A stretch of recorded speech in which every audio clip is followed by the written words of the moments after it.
Dear viewers, you are warmly welcome in this lecture. Kindly subscribe this channel and also press the bell icon below so that you could be notified about any new video from Biology Guardian. Thank you.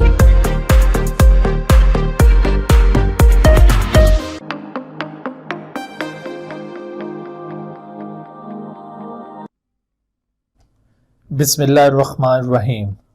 रब्बिश्रह ली सदरी व यस्सिर ली अमरी वहलुल उक़दतम मिन लिसानी यफ़क़हू क़ौली। Assalamu alaikum students, welcome in lecture number 6 of chapter 25 of NBF Biology 12, in which we are going to study ecological succession. आज discuss करेंगे हम ecological succession.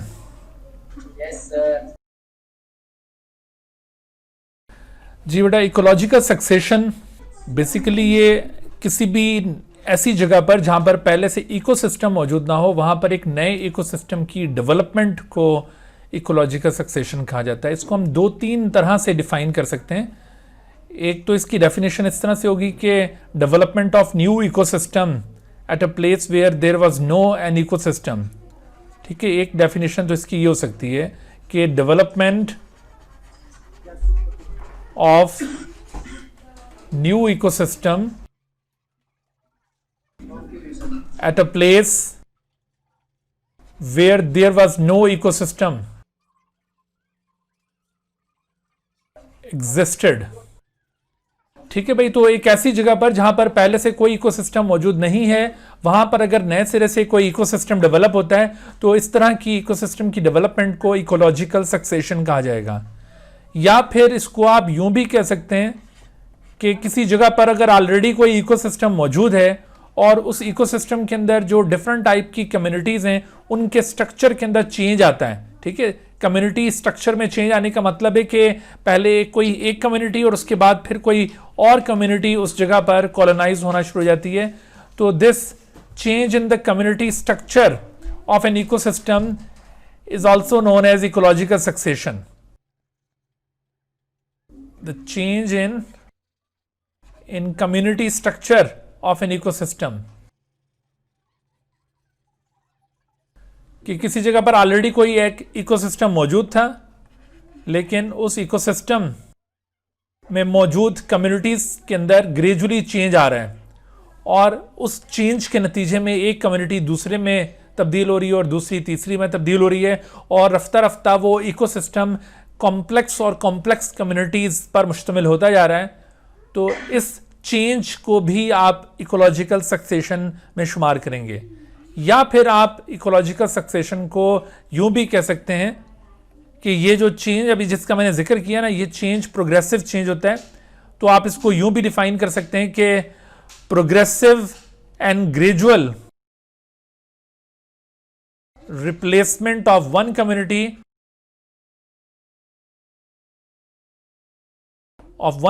by another community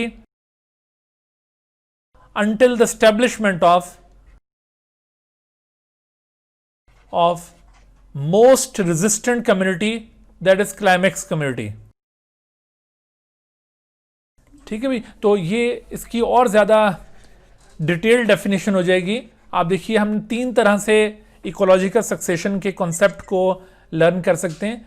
ecological succession किसी भी जगह पर जहां पर पहले से कोई इकोसिस्टम मौजूद नहीं है, वहां पर एक नए इकोसिस्टम का फॉर्म होना, ये इकोलॉजिकल सक्सेशन कहलाता है। या फिर अगर ऑलरेडी कोई इकोसिस्टम किसी जगह पर मौजूद है तो उसके अंदर मौजूद कम्युनिटीज के स्ट्रक्चर में जो चेंज टेक प्लेस होता है with the passage of time, इस प्रोसेस को, इस सीरीज ऑफ चेंज को भी आप इकोलॉजिकल सक्सेशन कह सकते हैं। या फिर आप इसको और ज़्यादा ऑथेंटिक वे में डिफाइन करें तो आप कह सकते हैं कि प्रोग्रेसिव एंड ग्रेजुअल रिप्लेसमेंट, क्योंकि ये रिप्लेसमेंट जो है वो आहिस्ता आहिस्ता आ रही होती है और हमेशा ये रिप्लेसमेंट प्रोग्रेसिव इन नेचर होती है। यानी पहले कोई लेस डेवलप किस्म की कम्युनिटी वहाँ पर मौजूद होती है और ग्रेजुअली वहाँ पर मोर कॉम्प्लेक्स कम्युनिटीज़ पहले वाली कम्युनिटीज़ को रिप्लेस करती जाती हैं। और ये सिलसिला कब तक चलता रहता है? Until the establishment of the most resistant community, that is known as climax community. यहाँ पर ये बात याद रखने वाली है कि हम इकोलॉजिकल सक्सेशन में जिन कम्युनिटीज़ का जिक्र कर रहे हैं वो दरअसल प्रोड्यूसर्स की कम्युनिटीज़ हैं। आपको पता है ना कि एक इकोसिस्टम के अंदर प्रोड्यूसर्स, कंज्यूमर्स और डीकंपोजर, तीन उसके बुनियादी कंपोनेंट्स होते हैं, लिविंग कंपोनेंट्स, बायोटिक कंपोनेंट्स, ये तीन तरह के कंपोनेंट्स हैं। उसमें पहला ग्रुप है प्रोड्यूसर्स का। तो किसी भी इकोसिस्टम के अंदर प्रोड्यूसर्स सर फहरिस्त होते हैं। सबसे पहले वहां पर प्रोड्यूसर्स की कम्युनिटीज आबाद होती हैं, और अगर प्रोड्यूसर्स वहां पर मौजूद हों तो ऐसी सूरत में फिर कंज्यूमर्स और डीकंपोजर्स भी ऑटोमेटिकली उन प्रोड्यूसर्स की तरफ अट्रैक्ट होकर उस जगह पर कॉलोनाइज हो जाते हैं और कंप्लीट इकोसिस्टम स्टैब्लिश हो जाता है। तो यहां पर हम जिन कम्युनिटीज का जिक्र कर रहे हैं वो दरअसल प्रोड्यूसर्स की कम्युनिटीज हैं। और प्रोड्यूसर्स किन्हें कहा जाता है? प्रोड्यूसर्स वो ऑर्गेनिजम्स हैं जो ऑटोट्रॉफ्स हैं, जो इनऑर्गेनिक रॉ मटेरियल से ऑर्गेनिक न्यूट्रिएंट्स बना सकते हैं, और फिर उन ऑर्गेनिक न्यूट्रिएंट्स को बाकी जितने भी लिविंग बीइंग्स मौजूद होंगे उस इकोसिस्टम के अंदर वो उन पर रिलाय करेंगे। तो ऑटोट्रॉफिक ऑर्गेनिजम्स को दरअसल प्रोड्यूसर्स का स्टेटस हासिल है। तो यहां पर हम जिन कम्युनिटीज का जिक्र कर रहे हैं वो दरअसल प्रोड्यूसर्स की कम्युनिटीज हैं। प्रोड्यूसर कम्युनिटीज एक दूसरे को रिप्लेस करते हुए यूं मोर कॉम्प्लेक्स कम्युनिटी की तरफ ये टर्न कर रही होती हैं, और आहिस्ता आहिस्ता एक ऐसी कम्युनिटी वहां पर कॉलोनाइज हो जाती है जो कि दोबारा फिर किसी और कम्युनिटी के जरिए रिप्लेस नहीं हो पाती है। और ऐसी कम्युनिटी को कहते हैं क्लाइमेक्स कम्युनिटी। अब ये कौन सी कम्युनिटी होगी, क्लाइमेक्स कम्युनिटी कौन सी होगी, और फिर जो स्टार्ट में कम्युनिटी पहली बार वहां पर स्टैब्लिश होती है वो कौन सी होगी, और दरमियान में जो कम्युनिटीज कौन सी हैं, ये सारी बातों को अभी हमने अंडरस्टैंड करना है। तो आपको ये जो बेसिक कॉन्सेप्ट है ये किसी हद तक समझ में आया होगा, लेकिन अभी हम इसको मजीद डिटेल में लेकर जाते हैं तो आपको ये पॉइंट्स और क्लियर होते चले जाएंगे। देखिए, मैकेनिज्म ऑफ सक्सेशन कुछ इस तरह से, सक्सेशन का मैकेनिज्म कुछ इस तरह से कि किसी जगह पर जब सक्सेशन का प्रोसेस शुरू होता है तो इसमें सबसे पहले कोई एक कम्युनिटी वहां पर स्टैब्लिश होती है। मैकेनिज्म ऑफ सक्सेशन, यहां पर हम कौन सी सक्सेशन की बात करें? इकोलॉजिकल सक्सेशन की। तो इसका मैकेनिज्म कुछ इस तरह से कि सबसे पहले वहां पर जो कम्युनिटी कॉलोनाइज होगी that community will be called as pioneer community. सबसे पहली कम्युनिटी जो उस बैरन एरिया में जहां पर पहले से कोई लिविंग बीइंग्स मौजूद नहीं थे वहां पर कम्युनिटी जो सबसे पहली बार स्टैब्लिश होती है उसे कहते हैं पायनियर कम्युनिटी। पायनियर कम्युनिटी दरअसल ऐसे ऑर्गेनिजम्स पर मुश्तमिल कम्युनिटी को कहा जाता है जो बहुत ज़्यादा कम रिक्वायरमेंट रखते हो, यानी उनको सरवाइव करने के लिए बहुत ज़्यादा वाटर नहीं चाहिए होता है, उनको सरवाइव करने के लिए बहुत ज़्यादा न्यूट्रिएंट्स नहीं चाहिए होते हैं। तो इस तरह की करैक्टरिस्टिक्स रखने वाले ऑर्गेनिजम्स को पायनियर कम्युनिटी कहा जाएगा। ठीक है, पायनियर कम्युनिटी ऐसे ऑर्गेनिजम्स पर मुश्तमिल है जिनकी रिक्वायरमेंट बहुत कम है, ठीक है, which have very less requirement. तो ऐसे ऑर्गेनिजम्स की कम्युनिटी पायनियर कम्युनिटी कहलाएगी, which have very less requirement, यानी जो थोड़े पर भी गुजारा कर सकें। ऐसे ऑर्गेनिजम्स कौन से होंगे? दरअसल ऐसे ऑर्गेनिजम्स अमूमन लोअर ऑर्गेनिजम्स होते हैं जिनकी रिक्वायरमेंट कंपैरेटिवली कम होती है। यानी आप ये उम्मीद नहीं कर सकते कि किसी एरिया में जहां पर पहले से कोई प्रोड्यूसर्स नहीं है, कोई लिविंग बीइंग्स नहीं है, डायरेक्टली वहां पर ट्रीज ग्रो करना शुरू कर दें, ऐसा मुमकिन नहीं है। ठीक है, तो वहां पर कोई ऐसे फोटोसिंथेटिक ऑर्गेनिजम्स ग्रो करेंगे जिनकी रिक्वायरमेंट बहुत कम होगी, और ऐसे ऑर्गेनिजम्स में अमूमन जो ग्रुप ऑफ ऑर्गेनिजम्स आते हैं वो होते हैं लाइकेंस। ठीक है, अमूमन लाइकेंस इसमें हिस्सा लेते हैं। लाइकेन आपको याद होगा कि ये सिम्बायोटिक फंगल एसोसिएशन है जिनमें फंजाई के साथ साथ साइनोबैक्टीरिया या ग्रीन एल्जी मौजूद होती है। तो लाइकन की कोई किस्म ये पायनियर कम्युनिटी के तौर पर एक्ट करती है। चूंकि लाइकन्स को सर्वाइव करने के लिए बहुत कम सर्वाइवल फैक्टर्स रिक्वायर्ड होते हैं, इस वजह से ये बहुत हार्श इन्वायरमेंट में जहां पर मॉइस्चर भी कम था, जहां पर टेम्परेचर भी एबनॉर्मल था, और जहां पर बाकी न्यूट्रिएंट्स भी ना होने के बराबर थे, तो वहां पर ये लाइकन्स ग्रो करना शुरू कर देते हैं। तो इनकी ग्रोथ की वजह से ग्रेजुअली वहां पर कंडीशंस फेवरेबल होने लगती हैं। कैसे फेवरेबल होने लगती हैं कि दरअसल ये जो पायनियर कम्युनिटी जो कम कंडीशंस पर यानी कम रिक्वायरमेंट पर वो वहां पर आकर ग्रो करना शुरू हो गई, तो जैसे जैसे इस कम्युनिटी की तादाद वहां पर बढ़ेगी, इनमें से बास की डेथ भी होगी, और जब ऑर्गेनिज्म डेड हो जाता है तो उसको डिकम्पोज करने के लिए बैक्टीरिया ऑटोमेटिकली वहां पर पहुंच जाते हैं, क्योंकि बैक्टीरिया ये पूरी अर्थ के ऊपर फैले हुए हैं, तो जहाँ पर भी इनको न्यूट्रिएंट मिले वहाँ पर ये आ जाते हैं। तो अगर इन बॉडीज़ की डेथ होगी और बैक्टीरिया उनको डीकम्पोज करेंगे, तो due to decomposition some acids will be released, और due to the release of those acids वो जो बैरन लैंड थी उसमें अगर मिसाल के तौर पर पहले वहाँ पे रॉक मौजूद है और उस रॉक के ऊपर अगर कोई सॉइल मौजूद नहीं भी थी, तो लाइकेंस के डीकम्पोज होने से जो एसिड निकलेगा उस एसिड से रॉक वेदर होगी। वेदरिंग का मतलब होता है रॉक का ब्रेक डाउन, और जैसे ही वो रॉक ब्रोकन डाउन होगी तो उससे सॉइल फॉर्म होगी, और उससे ये होगा कि न्यूट्रिएंट्स भी वहाँ पर रिटेन होने लगेंगे और फिर वाटर भी वहाँ पर रिटेन होने लगेगा, और इसके मुकाबले में कोई दूसरी कम्युनिटी वहाँ पर कॉलोनाइज होना शुरू हो जाएगी। तो इस तरह से एक कम्युनिटी ने दूसरी कम्युनिटी को रिप्लेस कर दिया। ठीक है, दूसरी जो कम्युनिटी है वो जब यहाँ पर कॉलोनाइज होने लगती है तो पहले वाली कम्युनिटी के साथ उसका कंपटीशन बढ़ता है, और कंपटीशन की वजह से जो सेकंड कम्युनिटी होगी, चूंकि वो थोड़े से बड़े ऑर्गेनिजम्स की कम्युनिटी होगी, इस वजह से पहले वाले ग्रुप को वो रिप्लेस कर देगी, तो एक कम्युनिटी दूसरे से रिप्लेस होगी। और यूं ये जो सिलसिला भी आपको मैंने पायनियर कम्युनिटी में बताया था कि इनके मेंबर्स की डेथ होती है और उसकी डीकम्पोजिशन और उससे एसिड्स का रिलीज होगा, रॉक की वेदरिंग होगी, ये प्रोसीजर, यही सारा अमल अगली कम्युनिटी में भी जारी रहेगा, और उसकी वजह से कंडीशंस और ज़्यादा फेवरेबल होंगी, और इसके बाद फिर एक और कम्युनिटी पहले वाली कम्युनिटी को रिप्लेस कर जाएगी, और ये सिलसिला यूं रफ्ता रफ्ता जारी रहेगा। यानी जो लेस डेवलप्ड कम्युनिटीज़ हैं वो ग्रेजुअली रिप्लेस होती जाएंगी bye more developed communities.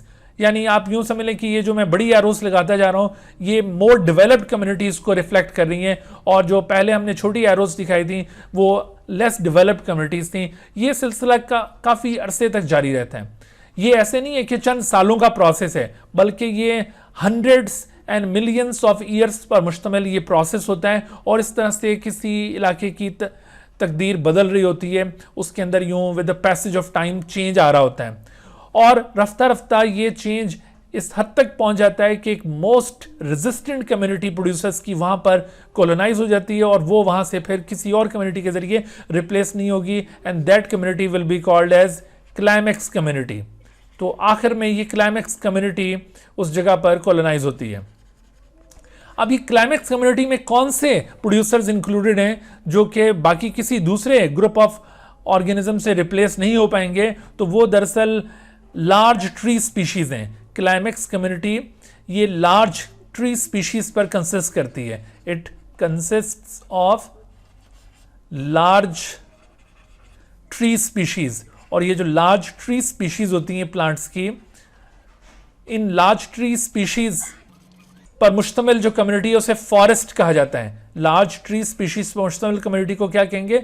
Forest. यानी जब वहां पर एक फॉरेस्ट डेवलप हो जाएगा, बड़े बड़े ट्रीज ग्रो करना शुरू कर देंगे, तो अब आप मुझे बताएं कि क्या कभी किसी जगह पर अगर ट्री ग्रो कर रहे हो तो वहां पर ग्रासेस ग्रो करने लगें, तो ऐसा मुमकिन है कि ग्रासेस की ग्रोथ की वजह से वो ट्रीज मरना शुरू हो जाएं? नो। लेकिन अगर किसी जगह पर ग्रासेस पहले ग्रो कर रही थी और वहां पर अगर ट्रीज ग्रो करने लग जाएंगे, तो ट्रीज की मौजूदगी में यह मुमकिन है कि ग्रासेस की ग्रोथ पर फर्क पड़े, क्योंकि ट्रीज बड़े ऑर्गेनिजम्स हैं, वो ग्रासेस के साथ बहुत ज्यादा कंपीट करेंगे, और हो सकता है कि किसी जगह पर पहले जहां ग्रास लैंड था वहां पर ट्रीज के ग्रो करने की वजह से वो ग्रास लैंड एक ट्री लैंड में या फॉरेस्ट में तब्दील हो जाए। ये तो मुमकिन है, लेकिन किसी फॉरेस्ट को ग्रास लैंड में कन्वर्ट कर दिया जाए खुद ब खुद, यानी ये नेचुरली ऐसा हो जाए, ऐसा मुमकिन नहीं है। समझ आई बात? तो आपने देखा कि इकोलॉजिकल सक्सेशन का मैकेनिज्म क्या था कि सबसे पहली कम्युनिटी जो उस इलाके में कॉलोनाइज होती है उसे कहते हैं पायनियर कम्युनिटी, और रफ्ता रफ्ता मुख्तलिफ कम्युनिटीज़ एक दूसरे को रिप्लेस करती जाती हैं, और हत्ता कि वहाँ पर एक बहुत ही resistant community in the form of climax community वहाँ पर कॉलोनाइज हो जाती है, और यूँ सक्सेशन का प्रोसेस कंप्लीट होता है। तो आपने ये ऑब्जर्व किया कि during this whole process community structure के अंदर चेंज भी आ रहा है, यानी वो जो अभी हमने एक डेफिनेशन सजेस्ट की थी कि change in the community structure of ecosystem is called succession, वो भी बात बिल्कुल दुरुस्त है। डेवलपमेंट ऑफ न्यू इकोसिस्टम, तो ये बात भी यहाँ पर आपको नजर आ रही है कि एक नया इकोसिस्टम डेवलप होने जा रहा है। और मैंने अभी आपसे कहा था कि progressive and gradual replacement of one community by another until the development या establishment of most resistant community, वो डेफिनेशन भी यहाँ पर आपको क्लियर होती हुई नजर आ रही है। जी कैसे रिप्लेस कैसे करेगा? आपने कहा कि कंपोज करेगा। जी बेटा देखो, ये रिप्लेसमेंट ऐसे होती है बेटा जी कि जो मैंने आपको बताया ना कि Pioneer community which have very less requirement, यानी इसमें जो ऑर्गेनिजम्स हैं उनकी रिक्वायरमेंट बहुत कम थी। अब इनके मुकाबले में जब दूसरे कम्युनिटी के मेंबर्स वहाँ पर कॉलोनाइज होंगे ना, तो एक तो उनकी रिक्वायरमेंट ज़्यादा होगी, ठीक है। तो रिक्वायरमेंट ज़्यादा होने के साथ साथ वो साइज़ में भी बड़े होंगे, और साइज़ में बड़े होने के वजह से वो जो पहले कम्युनिटी के मेंबर्स वहाँ पर ग्रो कर रहे थे ना, वो उनके साथ बड़ा सिवियर कंपटीशन शो करेंगे, और ड्यू टू दैट कंपटीशन जो पहले वाले ऑर्गेनिजम्स थे जो साइज़ में छोटे भी थे, रिक्वायरमेंट भी कम थी, वो ग्रेजुअली बेचारे मारे जाएंगे, ठीक है। लेकिन वो जो बड़े ऑर्गेनिजम्स हैं वो पहले वालों को आहिस्ता आहिस्ता फिर वो रिप्लेस करते चले जाएंगे। आप समझ आई बात? यानी ये कंपटीशन की वजह से ये रिप्लेसमेंट हो रही है। कंपटीशन जो होता है ना, कंपटीशन, उसमें हमेशा कौन विन करता होता है? जो स्ट्रांग होता है। तो यहाँ पर जी सर सिंपलर कम्युनिटी से कॉम्प्लेक्स कम्युनिटी कैसे बनाते हैं? सर लाइकेंस ने उससे प्लांट्स और प्लांट्स से चीज किस तरह होगा? हाँ जी, ये किस तरह से होगा? बिल्कुल बेटे, ये ऐसे होता है कि ये जितने भी प्लांट्स होते हैं ना, प्रोड्यूसर्स जितने भी होते हैं, इनके पास रिप्रोडक्टिव मैकेनिज्म होता है, और उस रिप्रोडक्टिव मैकेनिज्म में कुछ स्पोर्स के जरिए रिप्रोड्यूस करते हैं और कुछ सीड्स के जरिए रिप्रोड्यूस करते हैं। अब ये जो स्पोर्स और सीड्स हैं ना, इनके अंदर अल्लाह ताला ने मैकेनिज्म रखा हुआ है डिस्पर्स होने का, ठीक है। यानी जहाँ से ये प्रोड्यूस होते हैं ना, वहाँ पर ही ये ग्रो नहीं करते होते हैं। इनके अंदर ये मैकेनिज्म है डिस्पर्सल का। आपने 9th के अंदर भी dispersal of seeds and fruits का टॉपिक पढ़ा होगा। तो इनके अंदर ये मैकेनिज्म है डिस्पर्स होने का। तो जहाँ पर ये पहले ग्रो कर रहे थे, वहाँ से ये उड़ते हुए हवा के जरिए, एनिमल्स के जरिए या किसी और एजेंसी के जरिए ये इस तरह से किसी जगह पर जाकर गिरते हैं, और वहाँ पर अगर इनको सूटेबल कंडीशन मिल जाए तो ये ग्रो करने लग जाते हैं, और अगर ना मिले तो ये मर जाते हैं। तो ये सिलसिला यूं चल रहा होता है, ठीक है। तो ये ऐसे नहीं है कि ये बाकायदा इनको कोई पैर लगे हुए हैं और ये वहाँ पर जाकर बाकायदा प्लानिंग के तहत पहुँचते हैं। ये सारी प्लानिंग अल्लाह ताला की तरफ से हो रही होती है। आप समझ आई बात? यानी नेचर के अंदर जो फोर्सेज हैं वो ही उसको गवर्न कर रही होती हैं, इस पूरे प्रोसेस को। और नेचर की फोर्सेस का मतलब ये है कि अल्लाह ये सारा कुछ कंट्रोल कर रहे हैं। आप समझ आई बात? जी बेटा, को कौन रिप्लेस करता है? कौन सा ऑर्गेनिज्म? ये अभी हम एग्जाम्पल में आते हैं। अभी तो मैंने जस्ट एक आपको मैकेनिज्म थोड़ा सा पॉइंट आउट किया, आपको थोड़ा आइडिया हो सके। अभी मैं इसकी एग्जाम्पल्स देता हूं आपको, तो उसके बाद आपको फिर ये ज्यादा अच्छा समझ में आ जाएगा, ठीक है। ओके, तो अब हाँ जी बेटा, तो ये मैकेनिज्म ऑफ सक्सेशन में पायनियर कम्युनिटी और आखिरी कम्युनिटी को क्लाइमेक्स कम्युनिटी कहा जाएगा, और दरमियान में जो कम्युनिटीज आ रही थी उनको क्या नाम देना चाहिए? तो उनको हम नाम देंगे सीरल कम्युनिटीज। उनको क्या कहा जाएगा? सीरल कम्युनिटीज, ठीक है। तो दरमियान वाली सारी कम्युनिटीज सीरल कम्युनिटीज कहलाती हैं, और जबकि सबसे पहली कम्युनिटी जो किसी जगह पर स्टैब्लिश हो वो पायनियर कम्युनिटी कहलाती है, और जो सबसे आखिरी कम्युनिटी किसी जगह पर स्टैब्लिश हो उसे क्लाइमेक्स कम्युनिटी कहते हैं। Is that clear? Yes sir. अब ये जो सक्सेशन है ना, इसकी टाइप्स कौन कौन सी हैं? Types of succession. तो टाइप्स ऑफ सक्सेशन आप देखेंगे कि सक्सेशन को प्राइमरली तो हम दो ग्रुप्स में क्लासिफाई कर सकते हैं। टाइप्स ऑफ सक्सेशन, सक्सेशन को प्राइमरली दो क्लासेस में डिवाइड किया जा सकता है। One of them is called primary succession and other is secondary succession. Primary succession, जैसा कि नाम से जाहिर हो रहा है कि ये एक ऐसी सक्सेशन है जो किसी जगह पर पहली बार हो रही है। और सेकेंडरी सक्सेशन, सेकेंडरी सक्सेशन ये कैसी सक्सेशन है जो किसी जगह पर दूसरी बार हो रही होगी, या फिर तीसरी बार भी हो सकती है। यानी अगर किसी जगह पर ऑलरेडी कोई इस तरह से इकोसिस्टम स्टैब्लिश हो चुका हो, जैसे कि ये क्लाइमेक्स कम्युनिटी किसी जगह पर स्टैब्लिश हो चुकी, लेकिन किसी मेजर कैटास्ट्रॉफी की वजह से, कोई बहुत बड़ी कुदरती आफत की वजह से अगर वो कम्युनिटी डिस्ट्रॉय हो गई है, ठीक है, उसको जाहिर है कि कोई और कम्युनिटी रिप्लेस तो नहीं कर सकती थी, लेकिन ये मुमकिन है कि कोई बहुत ज़्यादा फ्लड, कोई अर्थक्वेक या कोई इस तरह से फायर, इस तरह की कोई नेचुरल कोई कुदरती आफत वहाँ पर अगर टूट पड़े तो उसकी वजह से हो सकता है कि वो जो क्लाइमेक्स कम्युनिटी है वो डिस्ट्रॉय हो जाए, यानी एक दफ़ा सक्सेशन होने के बाद वो ख़त्म होगी और दोबारा फिर सक्सेशन का अमल शुरू हुआ है, तो इस तरह की जो सक्सेशन है वो सेकेंडरी है। या हो सकता है दोबारा भी वहाँ पर कोई इस तरह आफत आ जाए और वो तबाह बर्बाद हो जाए, फिर दोबारा सक्सेशन का प्रोसेस शुरू हुआ है, तो उसे भी हम सेकेंडरी में ही शुमार करेंगे। यानी सक्सेशन को हम सिर्फ दो ही ग्रुप्स में क्लासीफाई करते हैं, या प्राइमरी जो पहली बार किसी जगह पर सक्सेशन हो, बिल्कुल बैरन लैंड पर जहां पर सदियों से कोई और ऑर्गेनिज्म वहां पे ग्रो नहीं कर रहा था। मैं स्पेशली बात कर रहा हूं प्रोड्यूसर्स की, जहां पर पहले कभी भी कोई लाइफ के आसार नहीं थे, वहां पर अगर पहली बार सक्सेशन हो रही है तो वो प्राइमरी सक्सेशन है। लेकिन अगर ये सक्सेशन किसी जगह पर दूसरी या तीसरी या चौथी बार हो रही है, पहली बार के बाद हो रही है, तो वो फिर क्या कहलाएगी? Secondary succession. आपके ख्याल में कौन सी सक्सेशन का प्रोसेस ज्यादा फास्ट होगा? प्राइमरी सक्सेशन ज्यादा फास्ट प्रोसेस होगा, या आप क्या समझते हैं कि सेकेंडरी सक्सेशन ज्यादा फास्ट प्रोसेस होगा? तो आप इस, हाँ जी शाबाश, आप इसको रीजनिंग भी करें कि क्यों सेकेंडरी सक्सेशन आपके ख्याल में ये ज्यादा रैपिड प्रोसेस क्यों होगा, फास्ट प्रोसेस क्यों होगा? यानी इस केस में कंडीशंस ऑलरेडी फेवरेबल होंगी और उन फेवरेबल कंडीशंस की वजह से दरअसल सक्सेशन ज्यादा रैपिड परफॉर्म होगी। लेकिन जो प्राइमरी सक्सेशन है वो थोड़ा सा स्लो प्रोसेस है, इस वजह से कि वहां पर पहले से कंडीशंस फेवरेबल बिल्कुल भी नहीं है और ग्रेजुअली वहां पर कंडीशंस फेवरेबल हो रही हैं, तो इस वजह से यहां पर टाइम ज्यादा लगेगा। समझ आई? तो ये टाइप्स ऑफ सक्सेशन आपने प्राइमरीली ये दो टाइप्स याद रखनी है।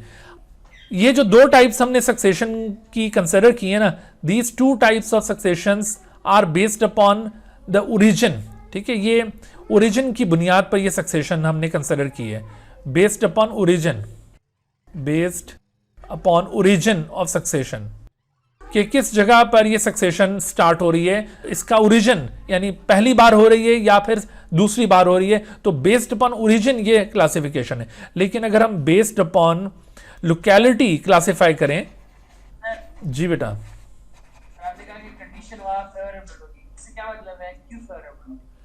फेवरेबल इस तरह से कि जो प्रोड्यूसर्स होते हैं ना बेटा, प्रोड्यूसर्स दे नीड वाटर, ठीक है, they need nutrients, in organic nutrients, तो ये दो मेजर रिक्वायरमेंट्स हैं। And they need soil to anchor their roots, तो ये तीन रिक्वायरमेंट्स हैं। वाटर वहां पर मौजूद होना चाहिए, वहां पर सॉइल प्रेजेंट हो और उसके अंदर कोई इनऑर्गेनिक न्यूट्रिएंट्स प्रेजेंट हो। ठीक है, तो ये चीज़ें अगर वहाँ पर मौजूद हैं तो ऐसी सूरत में वहाँ पर कोई प्रोड्यूसर्स वहाँ पर ग्रो कर सकते हैं। अगर बिल्कुल वीरान जगह है तो वहाँ पर कोई प्रोड्यूसर ग्रो नहीं कर पाएगा। अगर प्राइमरी के लिए भी कंडीशंस मौजूद हो, जी बिल्कुल बेटा, प्राइमरी के लिए भी ये कंडीशंस होंगी तो तभी प्राइमरी सक्सेशन का आगाज होगा ना। लेकिन मैं कह रहा हूँ यहाँ पर कंडीशंस के फेवरेबल होने में टाइम ज़्यादा लग रहा होगा, जबकि सेकेंडरी सक्सेशन में वो एरिया चूँकि ऑलरेडी किसी इकोसिस्टम को वहाँ पर पजेस कर चुका होता है, इस वजह से वहाँ पर दोबारा से कंडीशंस के फेवरेबल होने में टाइम कंपैरेटिवली कम लगता है। अंडरस्टैंड? तो अब ज़रा देखिए कि बेस्ड अपॉन लोकेशन सक्सेशन को हम क्लासिफाई करेंगे इनटू हाइडार्क और जीरार्क। बेस्ड अपॉन लोकेशन ये दो तरह की सक्सेशन होगी, एक हाइड्रार्क और दूसरी जीरार्क। ये सक्सेशन को हम इस तरह से कॉल करते हैं। ये हाइड्रार्क जो है, हाइड्रो से निकला वर्ड, और हाइड्रो का मतलब होता है वाटर। इसका मतलब है कि सक्सेशन इन वाटर बॉडी, किसी भी वाटर बॉडी के अंदर, जैसे कोई पॉन्ड है, लेक है, उसके अंदर अगर सक्सेशन हो रही है तो इसे हाइड्रार्क कहा जाएगा, इन वाटर बॉडी। ठीक है, किसी भी वाटर बॉडी में जो सक्सेशन होगी उसे हाइड्रार्क कहा जाएगा। और इस हाइड्रार्क के दौरान जो चेंजेस आएंगी कम्युनिटी स्ट्रक्चर के अंदर, उन चेंजेस को हाइड्रोसीयर कहा जाएगा। ठीक है, हाइड्रोसीयर हाइड्रार्क सक्सेशन का नाम है, और ड्यूरिंग सक्सेशन जो चेंजेस आती हैं उसको हाइड्रोसीयर कहा जाता है। हाइड्रोसीयर, तो सीयर कहते हैं चेंजेस को, sere means changes that occurs during the succession. तो hydrarch is the name of the succession that occurs in the water body, और ड्यूरिंग दिस सक्सेशन जो सीरीज ऑफ चेंजेस आती हैं, that series of changes is known as hydrocere. Similarly, xerarch is the kind of succession that occurs on land area, on land, किसी भी land area पर, जैसा कि वो लैंड एरिया हो सकता है कि कोई डेजर्ट हो, वो लैंड एरिया हो सकता है कि कोई रॉक हो, ठीक है, डेजर्ट या रॉक, तो उसके ऊपर अगर सक्सेशन होगी तो जीरार्क उसे कहा जाएगा। और इस दौरान में जो चेंजेस आएंगी उनको जीरोसियर का नाम दिया जाएगा, जीरोसियर, ठीक है भाई। तो जीरार्क और जीरोसियर, जीरार्क सक्सेशन का नाम है और ड्यूरिंग सच सक्सेशन जो चेंजेस आती हैं उनको जीरोसियर कहा जाता है। अच्छा, आप जरा देखते हैं हम कुछ एग्जांपल्स इनकी कम्युनिटी स्ट्रक्चर के अंदर जो चेंज आता है उसमें हम एक एग्जांपल यहाँ पे कवर करने लगे। इस एग्जांपल से पहले आप देखिए कि ये इस तरह से आपको ये कम्युनिटी स्ट्रक्चर के अंदर ये चेंजेस नज़र आ रही हैं। देखो, ये एक सेकेंडरी सक्सेशन दिखाई है जो कि कंपैरेटिवली लेस टाइम रिक्वायर करती है। पहले आप देखें बिल्कुल बैरन लैंड थी और वहाँ पर कुछ प्लांटेशन शुरू हुई, ग्रेजुअली प्लांट्स बढ़ते गए और रफ्ता रफ्ता देखो ये लार्ज ट्री स्पीशीज़ वहाँ पर डेवलप हो गई। तो ये तो बहुत ही कम अरसे में इस तरह से हो सकता है, लेकिन जो नेचुरल सक्सेशन है जिसे हम प्राइमरी सक्सेशन कहेंगे वो कैसे होगी, ज़रा उसको हम यहाँ पे देखते हैं। यहाँ पे हम जो एग्जाम्पल ले रहे हैं वो है xerosere, which are the series of changes during xerarch, यानी हम जीरार्क सक्सेशन की एग्जाम्पल बेसिकली डिस्कस करने जा रहे हैं, जीरार्क। अच्छा, जीरोसियर को डेरोसियर भी कहा जाता है, डेरोसियर, ठीक है, डेरोसियर, यानी ये एक ऐसी जीरोसियर है जो किसी रॉक सरफेस पर हो रही है, इस वजह से इसको डेरोसियर भी यहाँ पे कॉल किया जा रहा है। और इस डेरोसियर या जीरोसियर में सक्सेशन किसी रॉक सरफेस के ऊपर हो रही है जो बिल्कुल बैरन रॉक थी, तो उसके ऊपर ये सक्सेशन का अमल हो रहा है, उस चीज को हम देख रहे हैं, ठीक है, succession on rock surface, succession on rock surface. अच्छा, सक्सेशन ऑन रॉक सरफेस में आप सबसे पहली जो स्टेज देख रहे हैं वो एक लाइकन स्टेज है। तो इस लाइकन स्टेज में भी दो फर्दर स्टेजेस आती हैं। पहले जो लाइकन की स्टेज यहां पर आएगी उसे कहा जाएगा क्रस्टोज लाइकन, और दूसरी लाइकन स्टेज को फोलियोज लाइकन कहा जाता है। इन दोनों में फर्क ये होता है, दोनों लाइकन्स में, दरअसल ये जो क्रस्टोज लाइकन है इनका स्ट्रक्चर क्रस्ट लाइक होता है, they have crust like structure, यानी ये जैसे आपको बेयर रॉक नजर आ रही है तो इस बेयर रॉक सरफेस के ऊपर ये इस तरह से क्रस्ट की मैनर में ग्रो करेंगी, यूं क्रस्ट बनाएंगी, लेयर्स बनाएंगी। तो आहिस्ता आहिस्ता ये जो हार्ड रॉक है, बिल्कुल पथरीली जमीन है, इसके ऊपर कोई भी सॉइल आपको नजर नहीं आ रही थी, लेकिन ये क्रस्टोज लाइकन के स्पोर उस बिल्कुल बैरन सरफेस के ऊपर भी अगर उनको बाय चांस वहां पर उस वक्त थोड़ा सा मॉइस्चर मिल जाए तो ये ग्रो करना शुरू कर देते हैं, और इनकी ग्रोथ की वजह से वहां पर वो जगह ऑक्यूपाई होना शुरू हो जाएगी, एक बहुत ही थिन हार्ड सी लेयर वहां पर ग्रो करना शुरू कर देती है सरफेस के ऊपर। अच्छा, क्रस्टोज लाइकन के डिफरेंट मेंबर्स जब वहां पर उस बैरन रॉक के ऊपर ग्रो करते हैं तो जैसे मैंने अभी आपको बताया था कि उनमें से बाज मेंबर्स की डेथ भी होगी, और जो इनकी डेड बॉडीज हैं उनकी डीकम्पोजिशन के लिए बैक्टीरिया भी यहाँ आ पहुंचेंगे, और उन बैक्टीरियल एक्टिविटी की वजह से इनकी डेड बॉडीज जब डीकम्पोज होती हैं तो due to decomposition some acids are release, ठीक है। तो ये कुछ फंडामेंटल प्रोसेसेस हैं जो हर स्टेज में जारी रहेंगे, और उन प्रोसेसेस में जैसे डीकम्पोजिशन सरेफेरस थे, तो डीकम्पोजिशन की वजह से क्या होता है, एसिड्स रिलीज होते हैं, रिलीज ऑफ एसिड्स, और ये एसिड्स फिर क्या करते हैं, तो ये एसिड्स दरअसल रॉक की वेदरिंग कॉज करते हैं, वेदरिंग ऑफ रॉक। वेदरिंग का मतलब होता है break down of rock, weathering of rock cause होगी, यानी वो जो बिल्कुल हार्ड सरफेस ऑफ रॉक थी वो टूटना शुरू होगी, और उसके टूटने से बहुत छोटे रॉक पार्टिकल्स वहां पर डेवलप होंगे जिसको सॉइल पार्टिकल्स कहते हैं, जिसमें ये क्ले, सेल्ट और सैंड टाइप के पार्टिकल्स वहां पर यूं इकट्ठे होते हैं और उससे सॉइल फॉर्म होना शुरू हो जाती है, फॉर्मेशन ऑफ सॉइल। तो ये सारा जो प्रोसेस है, ये इस पहली स्टेज में मैंने आपको बताया कि ये ग्रेजुअली ये प्रोसेस चल रहा है और ये प्रोसेस आपको हर स्टेज में नजर आएगा। डीकंपोजिशन होगी डेड बॉडीज की, जिससे एसिड्स का रिलीज होगा, रॉक की वेदरिंग होगी और उससे सॉइल की फॉर्मेशन होगी। और जब ये इनफ सॉइल बनती है तो ये ऑर्गेनिक मैटर भी रिटेन करना शुरू कर देती है और वाटर को भी रिटेन करना शुरू कर देती है। Formation of soil leads to retention of water and organic matter. वहां पे अब वाटर और ऑर्गेनिक मैटर रिटेन होने लग जाएगा, जिसकी वजह से वो सॉइल फर्टाइल हो जाएगी। वाटर और ऑर्गेनिक मैटर वहां पे अब रिटेन होना शुरू हो जाएगा और सॉइल बिकम्स फर्टाइल।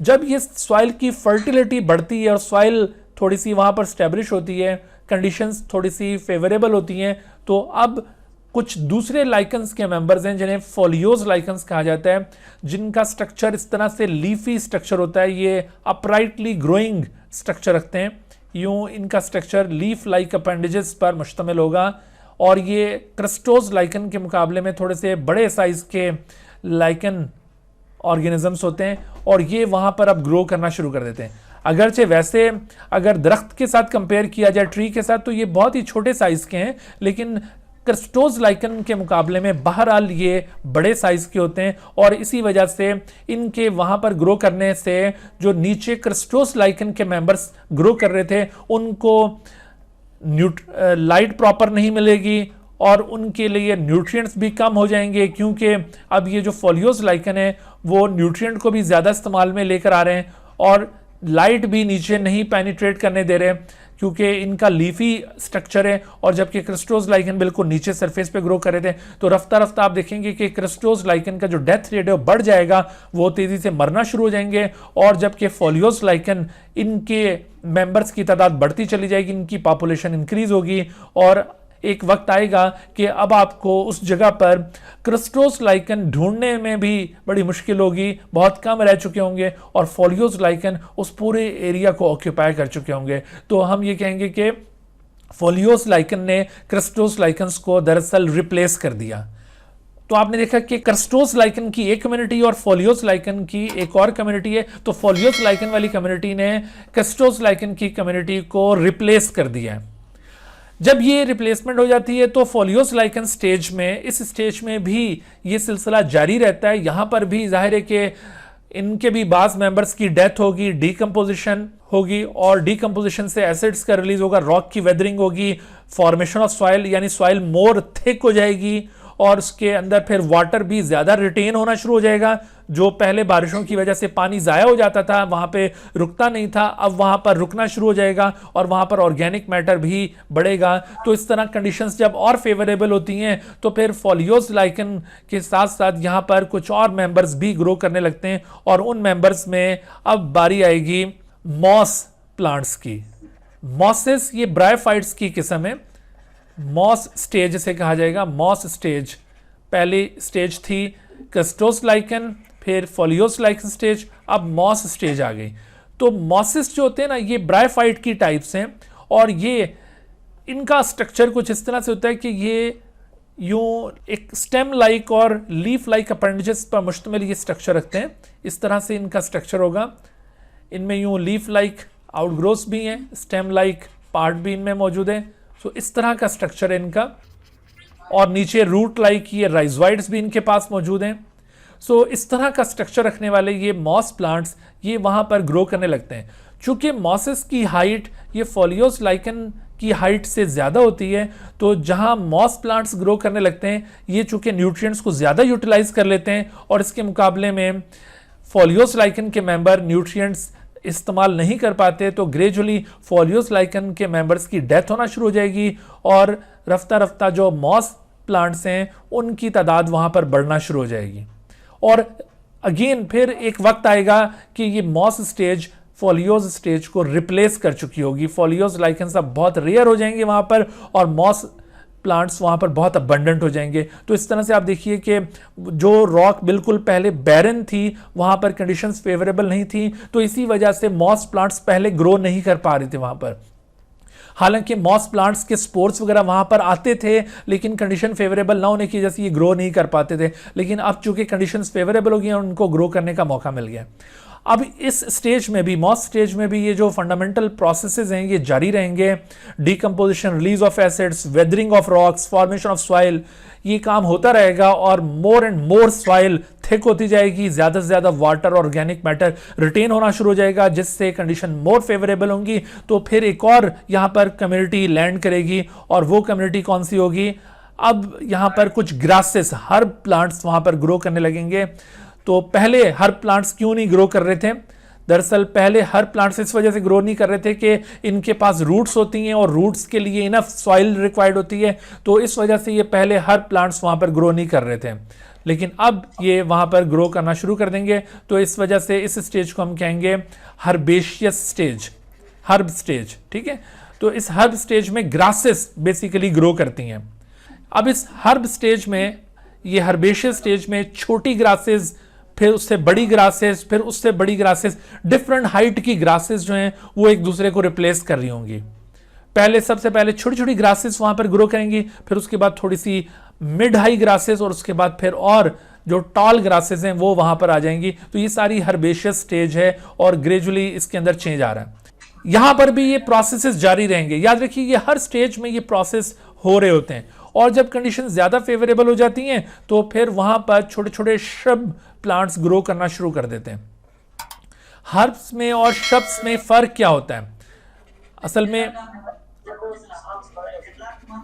हाँ जी, हर प्लांट्स जो होते हैं ना वो सॉफ्ट प्लांट्स होते हैं, छोटे साइज के होते हैं, जबकि श्रब प्लांट्स वो कंपैरेटिवली ज़्यादा हाइट के होंगे और थोड़े से वो वुडी टेक्सचर रखते होंगे, ज़्यादा स्ट्रांग होंगे।